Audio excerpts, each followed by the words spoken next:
नमस्कार, मैं मेघा सिंह स्वागत करती हूं आपका न्यूज़ 18 के डिजिटल प्लेटफॉर्म पर। प्रसिद्ध संत प्रेमानंद जी महाराज पर की गई टिप्पणी को लेकर जगत गुरु स्वामी रामभद्राचार्य जी महाराज सुर्खियों में आ गए हैं। रामभद्राचार्य ने चौबे दूबे जैसे ब्राह्मणों को भी नीच बताया, जिस पर पूरे संत समाज में एक बहस छेड़ दी है।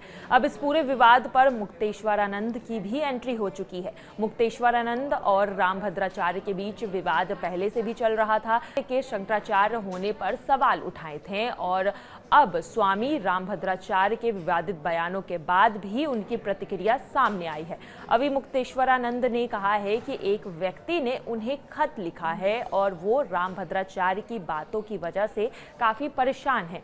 साथ ही उनका कहना है कि रामभद्राचार्य जी दिव्यांग है और मैं उन पर कोई भी कमेंट नहीं करना चाहूँगा, लेकिन एक सलाह आपको ज़रूर देना चाहूँगा कि उन्हें इन सब तरीके के बयानों से बचना चाहिए। प्रेमानंद महाराज को लेकर भी दिए गए कथित बयान पर उठे सवाल के बीच अब जगत गुरु रामभद्राचार्य सामने आए हैं। उन्होंने साफ कहा है कि उनके द्वारा प्रेमानंद जी या किसी भी संत समाज के लिए किसी भी तरह की अभद्र टिप्पणी नहीं की गई है और ना ही भविष्य में वो ऐसा करेंगे।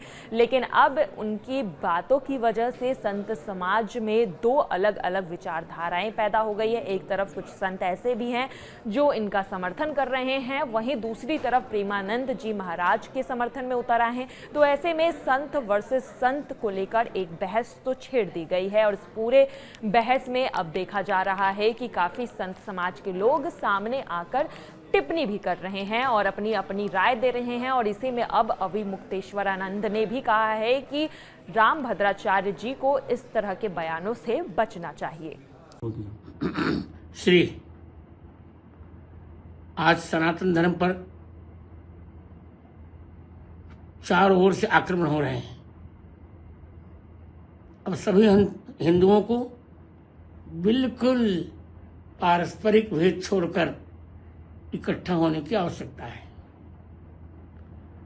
हमने 550 वर्ष की लड़ाई जीती, श्री राम मंदिर हमें मिल गया। अब श्री कृष्ण जन्मभूमि और काशी विश्वनाथ भी हमें मिलेगा, पर हमें सबको इकट्ठा होना होगा। रही बात प्रेमानंद की, मैंने प्रेमानंद जी के लिए कोई भी अभद्र टिप्पणी नहीं की है। वे मुझे मेरी दृष्टि में एक बालक पुत्रवत है। मेरी अवस्था भी बड़ी है। एक आचार्य होने के नाते मैं सबको कहता हूं कि संस्कृत का अध्ययन करना चाहिए। आज जो सामान्य लोग चोला पहन करके वक्तव्य दे रहे हैं, जिनको एक अक्षर आता जाता नहीं, मैंने तो अपने उत्तराधिकारी रामचंद्र दास को भी कहा है कि बेटे संस्कृत पढ़ना चाहिए। और मैं सबको कह रहा हूं, प्रत्येक हिंदू को संस्कृत पढ़ना चाहिए। कहता ही नहीं, आज भी मैं स्वयं पढ़ता हूं, 18 घंटे पढ़ता हूं और पढ़ता रहूंगा।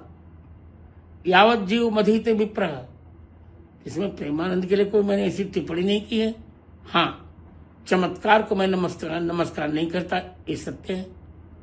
ये तो मैंने अपने शिष्य धीरेन्द्र शास्त्री को भी कहा, बेटा पढ़ो लिखो, सब लोग पढ़ो, क्योंकि भारत की दो प्रतिष्ठाएं हैं, संस्कृत और संस्कृति। भारतस्य प्रतिष्ठे द्वे संस्कृतम संस्कृतिस्तथा। भारतीय संस्कृति को जानने के लिए संस्कृत का पढ़ना नितांत आवश्यक है। मैं किसी के लिए कुछ भी नहीं कह रहा हूं, सभी संत मेरे लिए स्नेहभाजन हैं और स्नेहभाजन रहेंगे। विधर्मी शक्तियां सनातन धर्म को निर्बल बनाने के लिए तोड़ मरोड़ कर पेश करती हैं, संतों में भेद डालती हैं। अभी सब संतों को एक हो जाना चाहिए, एक होकर हिंदू धर्म की रक्षा में तत्पर हो जाना चाहिए। मेरा ये तो कहूंगा ही, और मैं प्रत्येक संत से कह रहा हूं, यहाँ तक कि प्रत्येक हिंदू से कह रहा हूं कि भारतीय संस्कृति को समझने के लिए संस्कृत पढ़ना चाहिए। स्वाध्यायान मां प्रमदः।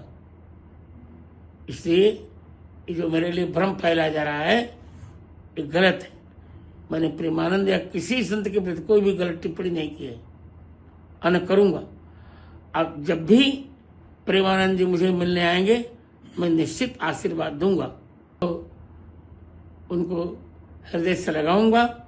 उनके स्वास्थ्य के लिए भगवान श्री रामचंद्र जी से मैं प्रार्थना भी करता हूं और निरंतर उनके दीर्घायु की कामना करता रहूंगा।